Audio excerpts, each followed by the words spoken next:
Hey, Amy. I think it might just be you and me for the actual live section.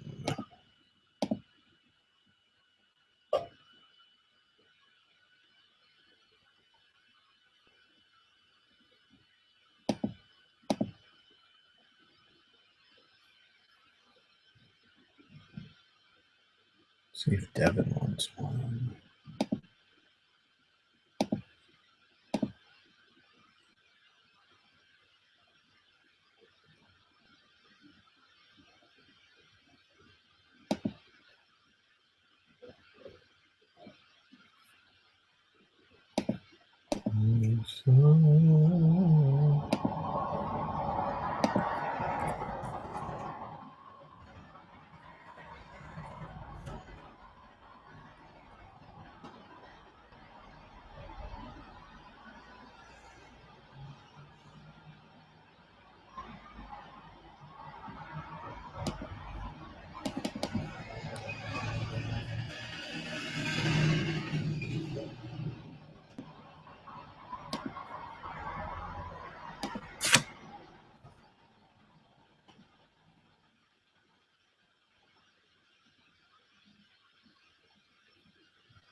Okay.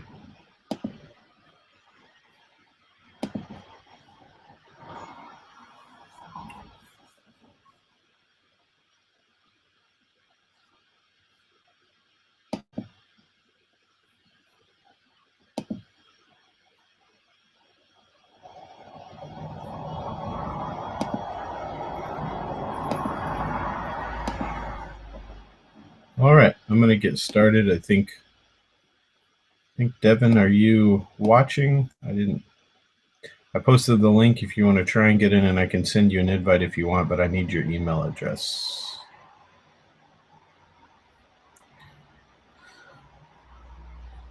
All right, I'm going to get started. Okay, so tonight for the Vespers material, we'll do Plagal Second, and then good old grave mode for the Eothinon. Plagal Second, based from Pa. It also works similar to Plagal First in that it works on a good amount of trojos. The difference, though, being obviously one, you're in hard chromatic, and then two, trojos has much less of an effect on how it sounds. In other words, if you stay in the octave system, it's pretty much one, it's going to be pretty much the same up and down without a modulation. So, you know,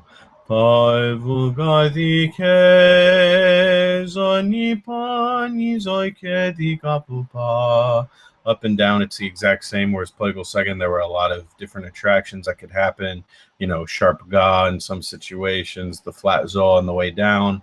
You don't have the variation in Plagal Second. The other thing is that really the only note the trojos affects is your high vu, which, just like in Plagal First, is actually ke when trojos takes effect. And after looking at these two pieces, the only time it really will be covered is on the "Do we unceasingly cry out," which was the same, which was the thing that you pointed out the other day, Amy, when you were asking if that was a trojos. So that's the only one we actually have to cover. The other thing, the other part of Plagal Second that happens quite more frequently than Plagal First, but is also something that's similar, are the modulations to agia. Because you're in hard chromatic, it becomes much more obvious when you're not in hard chromatic, when you're in agia, because one, it has to be denoted by a phthora to take effect, and two, because of the scale change, you know, it's very easy to spot.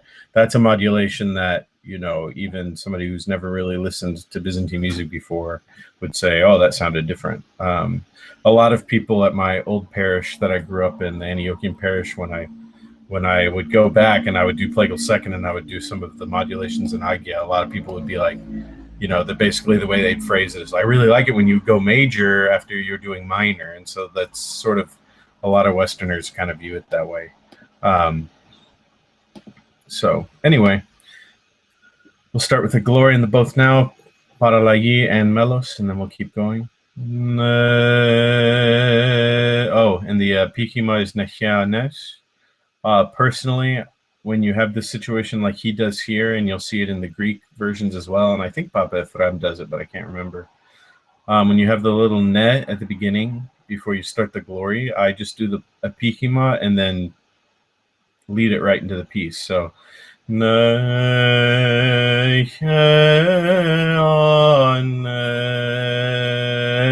glory, like that. So, all right.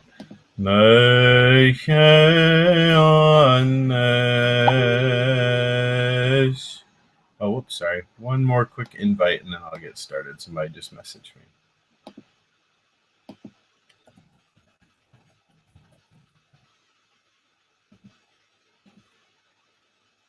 All right.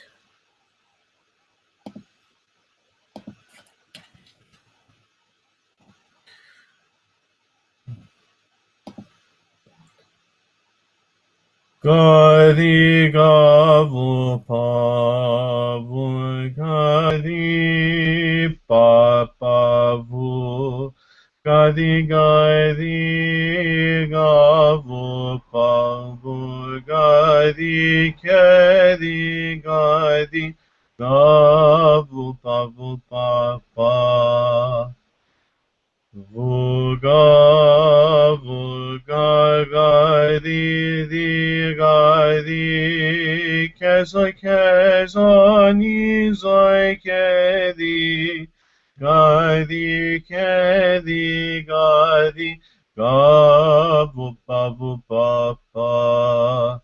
So to the ages there is definitely an Aikia modulation. On the way up, the K would be a little bit sharp, zo natural, zo flat on the way down. K in its normal place on the way down.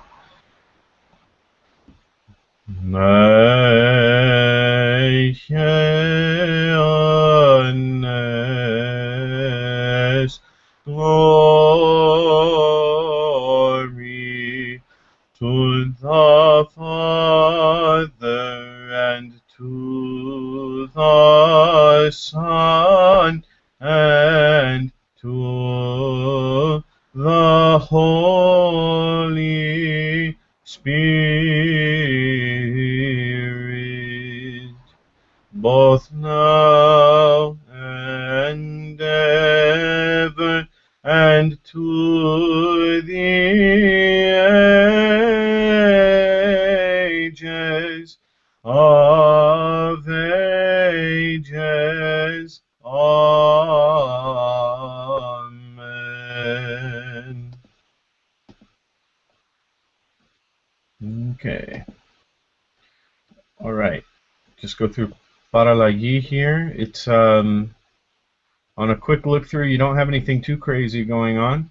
Probably the hardest. It's a very classically composed piece, very classical thesis, and put together very well. You don't have any sort of weird rhythm beats either. It flows very nicely. The only part that would be somewhat difficult is on who would not praise you in the second line is an Aikia modulation, but it jumps straight to Zo, and it jumps straight to Zo natural, and it's marked by the Zo diatonic thora on who would, or on who, and so that jump is one you have to pay attention to and really make sure that you hit it dead on, because if you don't, it can really mess you up from that point on.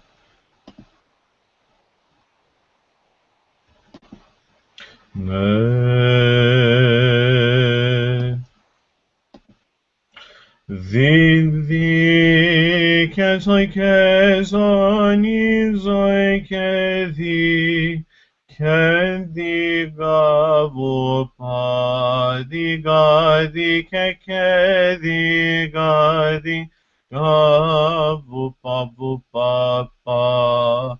Zon zoi ke zoni zoi ke di. Di ke di ga vupa vu ga di ke di ga di. Ga vupa vupa pa. Vugadi kedi vugadi gadi ke nizoi kedi gadi ke zoi kedi gadi di kedi di zoi kedi gavu pavu gadi kekedi gadi gavu pavu papa. Dindi zoike dindi ke zoike di gadi di kekedi di papa vu gadindi keke Kezoni zoike divu gadi kedi gadi gavu pavu papa gadi keke kezapani zoike dindi kezoni zoike di gadi dindi kedi gadi di kedi gadi gadi gavu pavu papa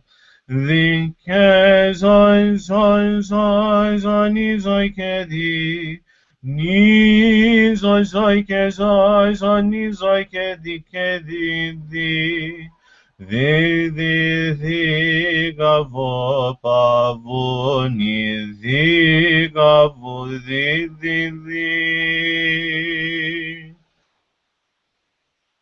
All right, any questions?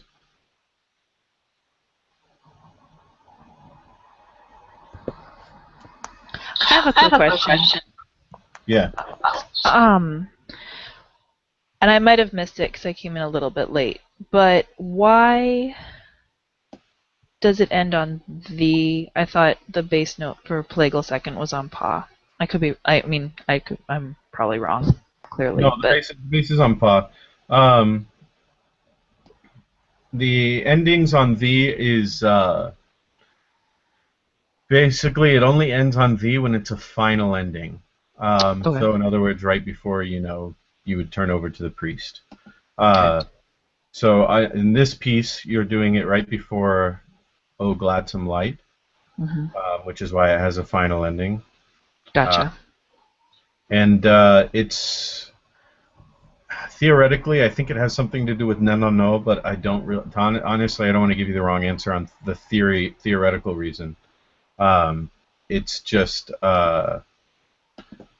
we sort of talked about it a little bit last week since we had the Eothinon and yeah, and I missed the end of that too. I didn't quite get to finish, but okay, I'll double check that recording too. Oh, no worries. There, I sent the invite, Amy. In Plagal First, it's the opposite, where your normal ending is on the, and then for final endings, it ends on Pa. So it also might just be done for the sake of the difference for that, because you're trying to send the indication to the priest, hey, the piece is finished. Gotcha. It's almost like a cue for the priest. So that might factor in as well, but ultimately, I don't know a theoretical reason why it would end on the. I just know that for any time it's a final ending, they always do. Just do. Okay, thank you. Any other questions? Amy, if you asked something earlier, I couldn't hear it. It didn't come through.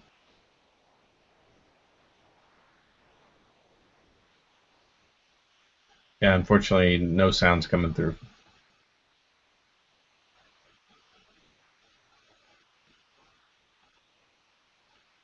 All right.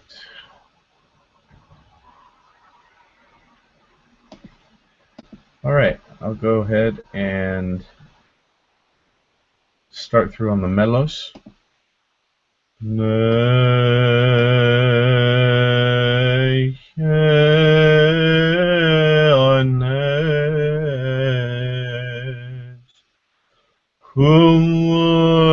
would not bless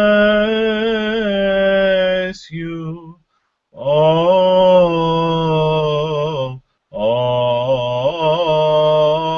holy Virgin, who would not praise you, for you gave birth without travail, for the only begotten Son, who shone forth eternally from the Father, came forth himself from you, pure maiden, and ineffably became incarnate, being God by nature and becoming man by nature,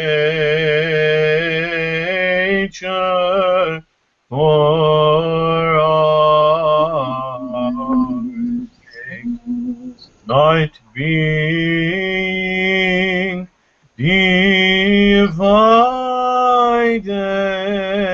into two persons, but made known into unconfused natures. Beseech him, O pure, blessed Virgin, to have mercy on our souls.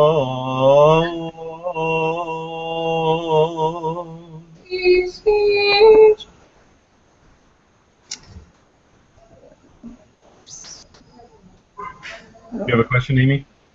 Yeah, somewhere around blessed, I think there was a zo that was natural, but I was thinking in my ear it should be flat, but I don't remember. And also, I gave you the wrong email for Ruth. It's O without an H. Oh, without an H.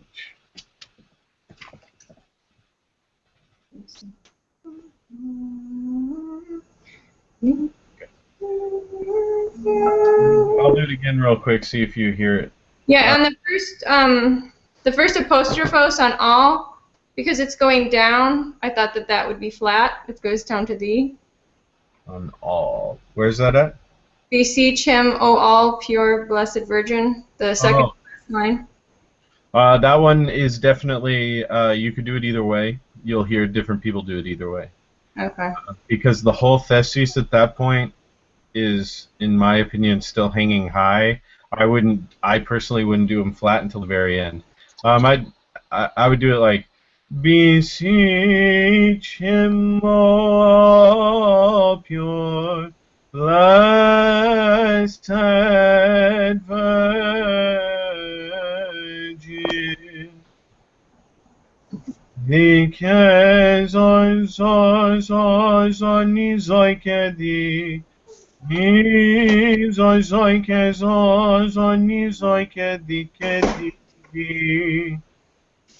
Okay.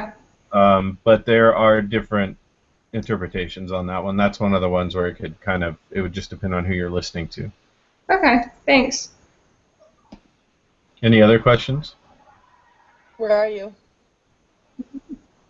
We are on the first piece in the, do you have the document downloaded? I hope I have the right one. So we're on the first piece, who would not bless you, O all holy virgin, after the Yes. glory. Okay. We were at the end of it, the second to last line on the phrase, beseech him, O all pure blessed virgin, which switches into Aihia diatonic, and so that's why she was asking about whether you do the zo flat or natural. Okay. Any other questions about this piece?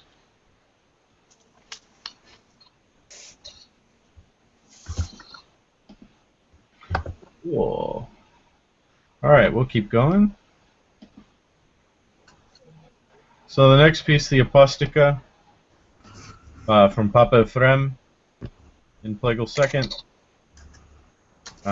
My Creator and Redeemer, Opitis que lithrotismo. There is one section of Projos that Amy pointed out in one of the threads in the Facebook group, and do we unceasingly cry out?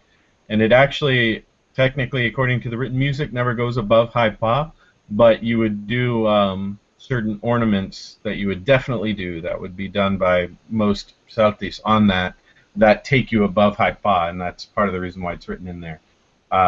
Which means that your high vu is actually a full step above your high pa, whereas if you're doing it in the octave system, it would be a flat vu. It would be, you know, pa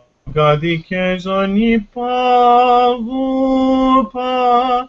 But because it resets a ke to pa, it'd be pa vu gadi ke becomes pa vu gadi ke di.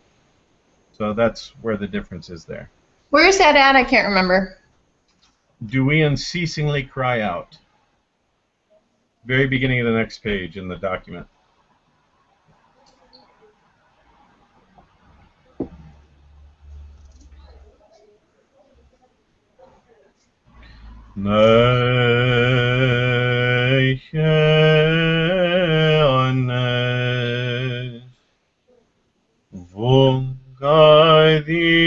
Gadi kezoni zoi kezoi kezoni zoi kedi kezoi kedi gagadi gadi gabu pa pa di gadi kedi gadi zoi kedi di ke gadi gadi gabu pa zo. Oops, sorry, I switched to diatonic too soon. Zoi ke zoni zoi ke di pavu gadi ke zoi ke di gadi ke zoi ke di gadi ke zoi di ke di gadi di gabu pavu gadi gabu pa di ke gadi gabu pavu pa pa zoni zoi ke di kezoi ke di gadi di ke di gadi gabu pani pavu gadi gabu pavu pa di gabu gadi ke di. Any questions? Could you just explain how that trojos affects it there? You said it was the vu again? That The high vu would be 12 instead of 6. okay. So, and like I said, it really only affects the ornament on this, because technically it doesn't go above high pa in the actual written music. But the way most people would do that ornament would be doing unceasingly cry out. When you do that jump, you got to make sure that that vu is 12 moria, a full step above the pa. Okay. Could you sing it with the words? Yes, I'm about to. Okay. All right, Melos. My Creator and Redeemer, Christ the Lord, came forth from thy womb, O all pure one, being enclothed with me. He freed Adam from the ancient curse. Wherefore, O pure one, to thee the true Mother of God and Virgin, do we unceasingly cry out, the angels greeting,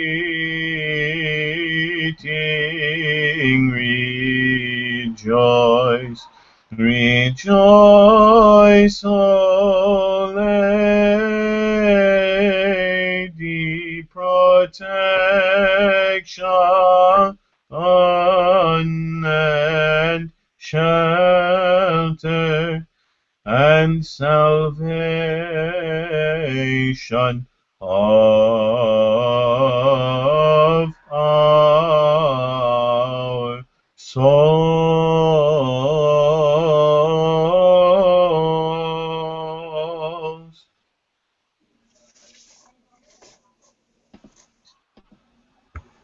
Any questions? So on wherefore all pure virgin or all pure one on the first page, that K diatonic, that's going into agia, right? Yes. So what I'm not clear is the first eson, should that be already higher for agia? This one we talked about it briefly last week, because you had the same move last week, to how since it's matching the pitch, since you're hitting ke in Plagal Second and then you're hitting ke and agia, most Southeast, especially at the speed you would chant this, you're not going to worry about trying to raise it basically like 2 or 3 moria. You'll just match pitch. Okay. So what? But I mean, if you're talented enough to be able to raise it those 2 moria subtly, go for it. That would not be incorrect. So would you raise? You wouldn't even raise all then? Next I would, but I would kind of do it as you're going into the move, because you're already going to be, immediately going up 2 more notes, so you just kind of slide it into that. You know what I mean? Yeah. So like wherefore, oh pure one. Like I don't even think I really nailed it there. Like it's so fast that you're not really gonna notice it. And if you're, like I said, if you're able to do it, you're not wrong. But most Southeast aren't quite that talented. So the one in the first line you should be able to do though. Yes, because you're going right from the into K on that one. And that one will be pretty substantial, with your next note being a solid zo. So, my Creator and Redeemer. So you have several kes there that are going to be sharp.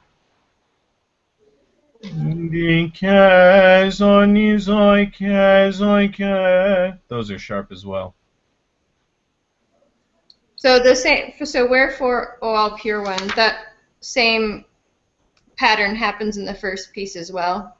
Yes. So it would be the same there. Yes. Okay. That's very common. You'll see that in several Plagal Second sticker art pieces. Okay.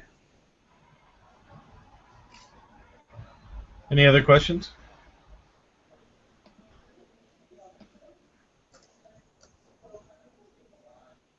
All right. All right, the next one's going to be a little bit tricky, because the beginning is a beautiful modulation that is also a pain in the butt to explain theoretically. So we're in Varis, grave mode, Plagal the Third, sometimes called seventh mode if you do it 1 through 8, from Ga. So it's enharmonic scale, which basically means that your zo is permanently flat. You also, some of the attractions that you find is that when the melody hangs around Ga, Vu will be a little bit sharp towards Ga. So if that's your Ga, Ga, Vu, Ga. But if you're going all the way down, then Vu's in its normal place. The other thing is that in specifically grave mode, you have a lot of descents all the way down to knee, whereas in third mode you rarely descend down to knee. Well, third mode really only goes all the way down to knee for text painting purposes at very dramatic moments within the hymn, whereas it's a very regular occurrence in grave mode. The other thing is the move that you will hear many times over and over, and variations of it, is the Gazoi Kedi, the beginning of the Great Porkimenon. Who is so? It's the exact same thing. You see it very often. So you sometimes will even see it back to back, like we will with wherefore you ask, where has Jesus been laid? Wherefore you ask, and then you have a little bit of filler, and then Jesus been laid is the exact same thing. So it's a very common thesis. He begins this piece by modulating it into grave mode, enharmonic from Zo. I have a scale diagram that I'm really quickly going to show you by capturing it on my screen.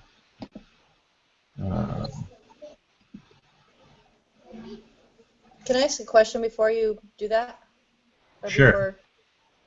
Before, I'm in the Antiochian diocese, so I'm mostly familiar with Kazan. So I don't even know if you're familiar with Kazan, but I'm wondering if Kazan makes that distinction between 3 and 7 very well, like about it going down to knee. Do any of you in the Antiochian diocese know if he does that in Kazan music or not? Does anybody know? Can I say?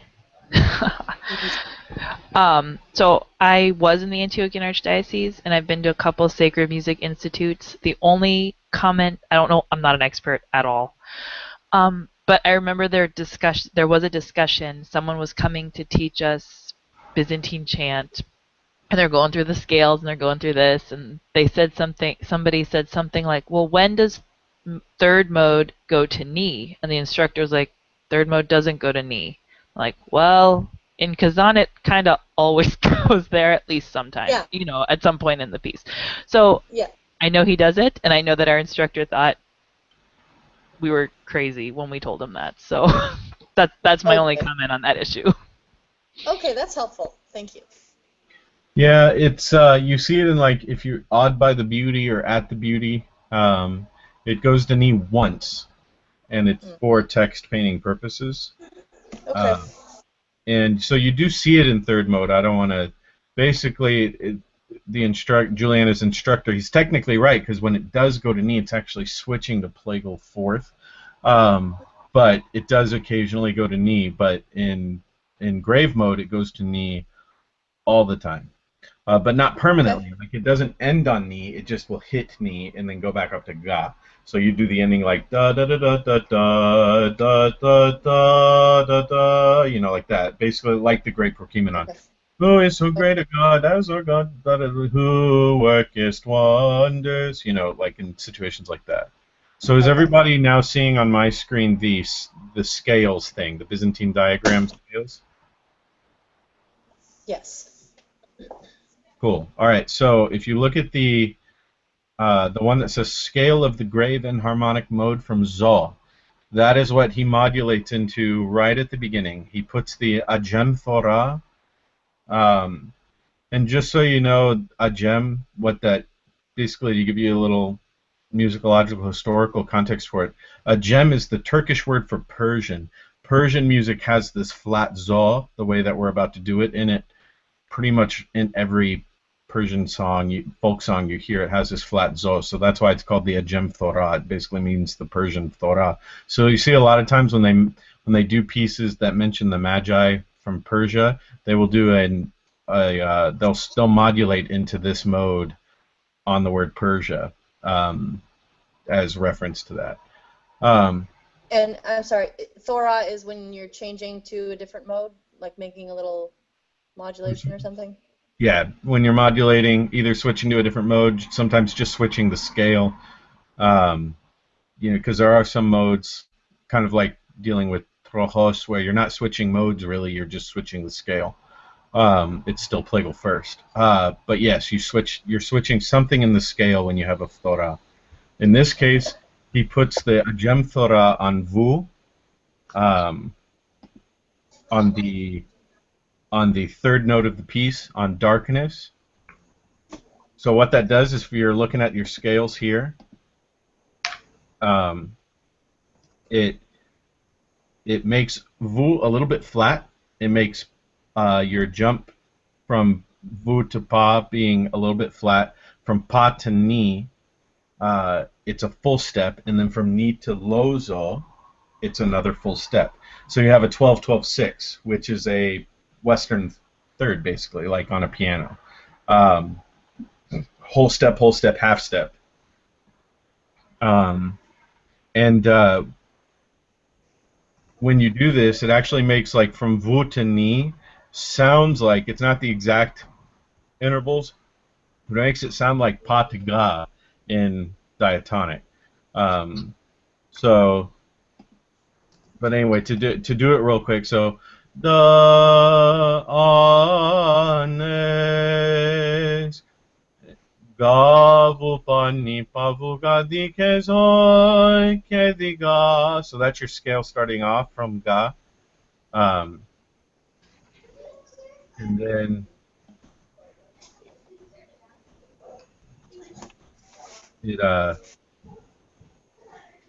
it immediately, so ga di, and then when it hits that vu is flat, and so instead of going ga di vu, you would go ga di vu pa, so it's a little bit flatter.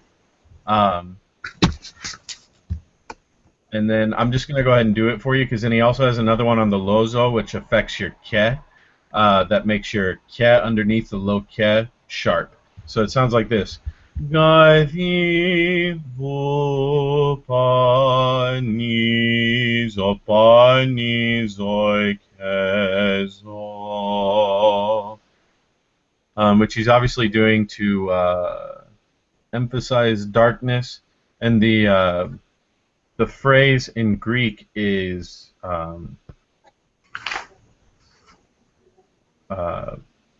Euskotia keproi.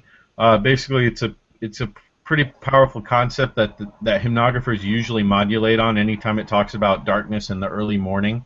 Another phrase is orthron vatheos, deep dawn. Anytime you have those words, they will usually modulate on them. So that's why he does that here. So Gaithi vupani zopani zoikezo. Behold darkness. Sorry. Behold darkness and early morn. Zoni pavu gadikezo. So that's what he's going for there.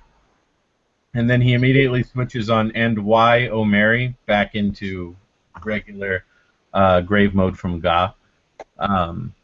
So it's a fun but challenging, especially if you haven't ever done enharmonic grave mode from Zo. It's a little bit challenging. You said he switches into grave mode from Ga on that Thora and why? Well, he's switching back into the mode, yeah. Even it's a diatonic Thora to switch you back into your normal intervals from basically from thee to ni. So why don't they use an enharmonic for Thora? I didn't. Oh, you don't have one for thee. Oh. You could if it jumped up to Zo, because you don't have one for thee, and then because thee doesn't change in enharmonic, and then he does that modulation again with much darkness in your mind, and then when you hit wherefore, which is the first high Zo you hit in the in the piece, he then gives you the enharmonic Thora. Do you see that? Yeah.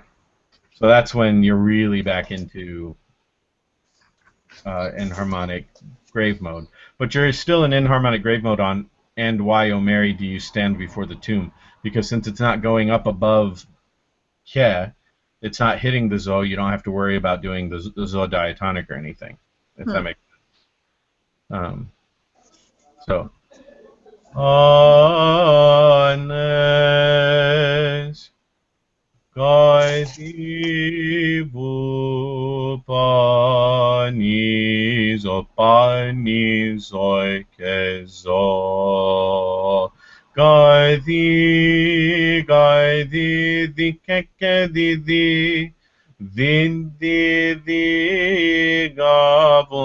Gaidi gavo vupa. Vupani zonipa vuga. So when he does it again, when he puts it on that vu with much darkness, that's a good point to see where it really affects your vu, because that vu is really flat on with, because it's half a step. It's 6 moria above pa. But then when you switch back into diatonic on "In Your Mind," the vu actually is a big jump higher than it is when it's flat, because it's actually pushed up towards Ga. It's attracted to Ga. So if you go from tomb, pa vu pa ni zo ni pa vuga. Do you hear the difference between the two vus there? Yeah. Okay. And then right on wherefore, I'll keep going with wherefore. That's when you're into the full, that's when this will sound very much like grave mode from, and the rest of the piece does too. It's very classical from there. That's the only modulation in the whole piece. So immediately, Zoi kedi di ke ga di ke zoi kedi diga vuga di ke zoi kedi diga vuga diga vupa di ke ga di ke zoi ni zoi ke di ke diga di ke zoi ke di diga Pavugadi kedin diga bugadiga bupani. Buga buga buga gadi bu gadi gadi di kezoni zoi kedi di kedi gavu pavuga di gavu pa buga buga. Any questions? So I'm still have questions about the beginning. Sure. So you said it starts out, the mode key is the hijos, Ga. That's the one for the grave and harmonic mode from Ga. Is that right? Say that one more time. I'm sorry. The hijos over on the right, about the mode key at the beginning of the music. Oh yes, I got you. That's associated with the grave and harmonic mode from Ga, right? Correct. Okay. So then that first ajam on darkness, that's when you're changing into the enharmonic from Zo. Is that right? Yes. That is essentially what it's doing. Really, all it's doing is it makes your vu, pa, and ni switch into, because ajam only affects the note it's on and the three notes underneath. Okay. It is not, in that way, it's not like a full thora. So like a diatonic thora means, you go up 8 notes, you're still diatonic. You're going down, 10 notes, you're still diatonic. But a gem affects the 3 notes underneath it, and that's it. Is that basically the tetrachord then? Yes. And if you go above a gem, it's going to, whatever mode you were in or whatever scale you were in, it's going to be diatonic basically. Okay. But you don't see that. Nobody's going to mark a gem and then go up. They mark a gem before they descend because of that. Because it basically makes it, 6, 12, 12, and underneath from you. It's basically, it gives you that third. It gives you that full third, because the 6, 12, and 12 is 30 moria, which is a perfect third. Yeah. So the vu on darkness, it's just flat, but you still call it vu. Yes. And then the ajim on at the end of early, that's the same. We still call it, what is it, a zo? It's just flat because of the ajim. Correct. Okay. It's an enharmonic zo, so it'd be flatter than a diatonic zo. Okay, so the ajim is usually placed on only zo, ga, and vu, or no? Yes, that's Okay. correct. It's placed on zo, ga, and vu. Can you guys, is it broadcasting my screen to you right now?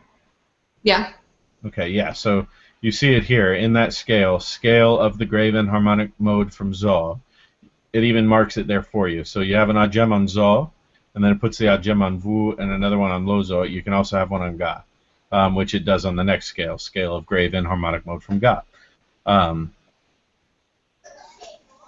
So yeah, that's how, those are the notes that you see on ajam. If you ever see it on a different note, it's basically modulating into a mode but transposing it to a different note. So you would sing it just like these would. Like, for example, if you're looking at the 8 modal Doxastikon for Dormition, that's coming up. Mm-hmm. In the classical score, it switches you into 3rd mode on V instead of Ga, because it's playing off of what you've been singing. And so it uses an ajam, but it just basically makes your V like Ga. It doesn't mean that you've invented a new mode or anything, if that makes sense. So when you chanted on Parlagi, you changed the V to Ga and chant from there? Yeah. Okay. It is, ajam is, the thing about ajam is you do have to know what context it's happening in, which it's usually very clear, but you do kind of have to think about it before you do a piece, because if it's on Ga, if it's switching you into a mode, if it's meaning for it to be like it's on Ga, and then what that means is that your Vu is sharp, like what I was doing when it was normal. And then if it's supposed to mean on Vu or Zo, then it means that note is actually flatter. So you have to know which one it's indicating. And you just know that by the thesis and the context within the piece. But you have to know which one, because that does make a difference. Okay, so if it's on Zo, the Zo is flat. If it's on Vu, the Vu is flat. If it's on Ga, it means that the Vu is sharp.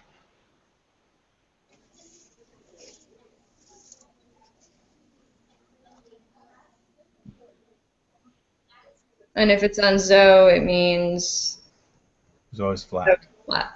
Yeah. Okay. The reason why it does that is because Ga is normally, it in its normal place in the diatonic scale. It is normally enharmonic, so to speak, because from Ni to Ga, even in diatonic, is 30 moria, a perfect trichord. It's just that the division doesn't make it perfect because you go 12, 10, 8. But Ni to Ga is enharmonic in and of itself. Yeah. So Ga doesn't move. So when it has an agem on it, it's telling you that the things around it are moving, not that Ga itself is moving. But on Zo and Vu, it's telling you that Zo and Vu are the ones that actually have to move to make the tetrachord perfect. Does that make sense? Yeah. All right. Melos. Honest.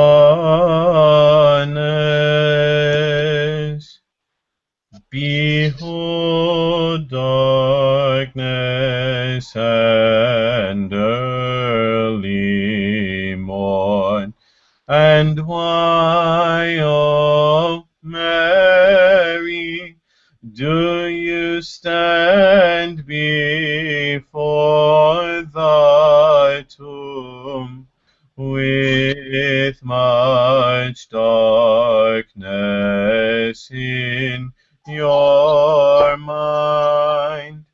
Wherefore you ask, where has Jesus been laid? But see the disciples running, how they surmised the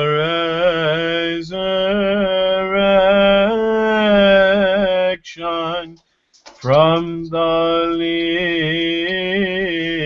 linen clothes and the shroud, and they remembered the scripture concerning him with them,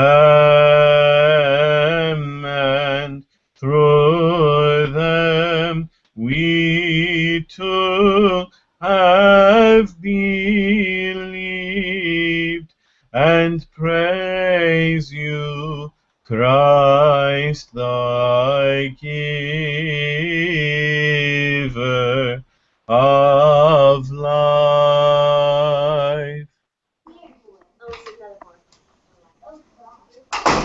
So my understanding is that with the other Phthora, if it's on a Neum, you still do the jump like the same as it would be from the normal, like the old way, and then so like your Vu to thee is diatonic, it stays diatonic. Once you get to thee, then it changes to what the Phthora is telling you to do, and then you proceed from there. That was my understanding. So that is that correct? Say that one more time. I'm sorry. Well, I guess basically I'm asking. So like, behold darkness. Yeah. A gem is telling you to make the Vu flat. Mm-hmm. And so the way you're going down to is different than it would be normally. Correct. But I thought the other Phthora, the diatonic Phthora, like you did the same you did the old interval to get into that pitch, and then the Fothora changed that interval to a new pitch. Do you understand what I'm saying? Oh, like on and Y? And why? After Behold Darkness and Early Morn, is that what you're talking about? Yeah. Well, see, that's where a gem is really more like a kroa. It's not really a full thora. So it does function a little differently? Slightly differently. So it does affect, when it's on vu and it's on zo, it affects the note that it's sitting on. It tells you right there, that note that it is sitting on is flat. On the switch here, but it's also because, like I said, it doesn't affect the notes above it. So your the here, your ga and your the would be in the same spot as they were before. So even if you didn't switch me over, it wouldn't affect me. On the and why, O Mary, do you stand would sound exactly the same as with the diatonic thora as without. The only time it would then, if you didn't put it there, affect you is then when I started descending on before the tomb, because then that vu would still be flat. Mm-hmm. So and here it doesn't matter. There are, I would have to find them. I mean, that's why, like a lot of the times in Plagal Second, it switches you on the ke, instead of switching you on the, and that immediately affects the note you're on. Like you hit that first ke as sharp, like you're in diatonic. So it does affect the note that you're on in the moment. So you have to read ahead because the Fothora is affecting the interval that you're going into? Yes. So that's always? Yes. Okay, I don't think I was doing that right then. Yeah, it's not after. It's the note, when the phthora hits, that note that you're hitting needs to be in the scale that the phthora is indicating. The interval change needs to be. Yes. Yeah. So how can you go from like a vu diatonic to, like a K hard chromatic? Like something that are totally unrelated. Because John said you could go from anything in one scale to anything to another. So vu diatonic to... I'm just like making something up. It's just like... Yeah, you would just have... so if you had the vu diatonic, and then when you hit K, you would just have the hard chromatic phthora on K, and then you're in hard chromatic. But vu diatonic to K hard chromatic, that jump would be the same in diatonic or hard chromatic. So if it's a different jump, you do the jump for the phthora? Yeah, so if you're saying vu diatonic to zo hard chromatic, or actually that's even the same. So vu diatonic to high knee hard chromatic, which would be the weirdest jump ever. Yeah, you'd have to practice that. That would be a hard jump. But yes, if the hard chromatic phthora on high knee and that was the jump, you would have to make that knee sharp. It would have to be, it couldn't be a diatonic knee. Okay. Thank you. All right. Anybody else have any other questions?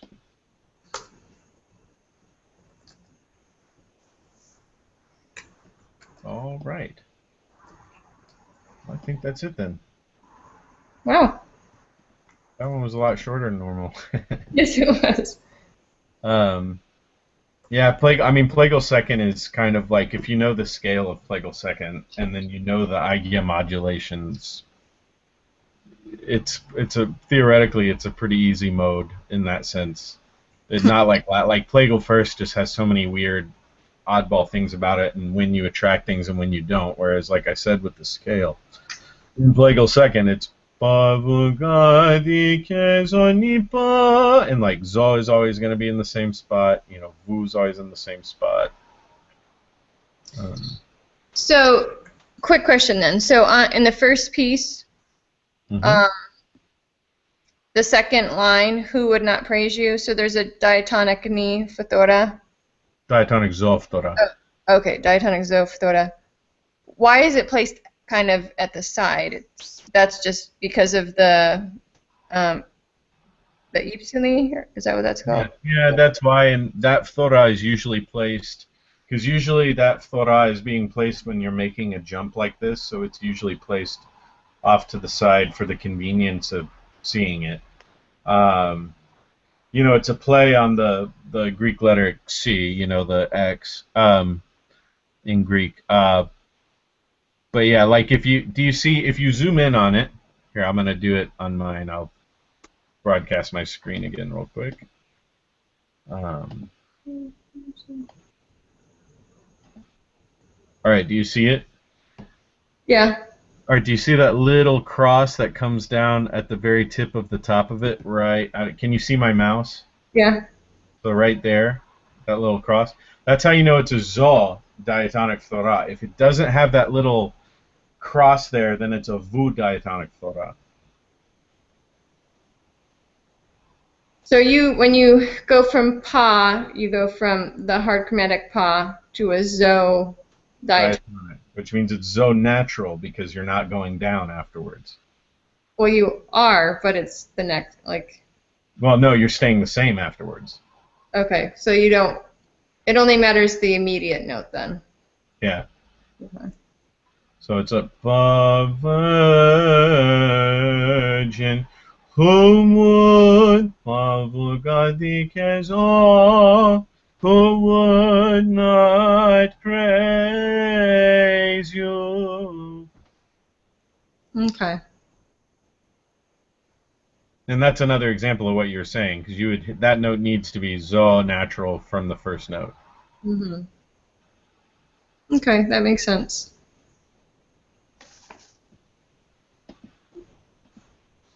All right, anybody else? All right, cool. Everybody have a wonderful evening. This was good. A shorter lesson. I appreciate it.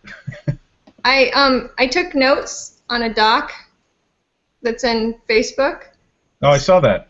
Yeah, I would like to go back and add like timestamps to it or whatever. But if anyone wants to add anything to it, feel free to. Okay, Or cool. correct things if I didn't Now get. that I figured out this screen sharing thing, I'll probably do that too, because that way people who watch the video later can just watch the screen for the piece. Yeah, that's a good idea. That's a nice little feature I did not realize I had until just now. I was trying to figure out, because I figured it out because beforehand I knew I wanted to show you guys the scales for enharmonic Zo, because trying to describe that to you with words is going to be really hard without showing you the actual just physical scale. Yeah. And that's how I figured that out. But that's a nice little feature. I'll use that in the future. Everybody have a wonderful evening. You too. Thanks. Good night. Good night.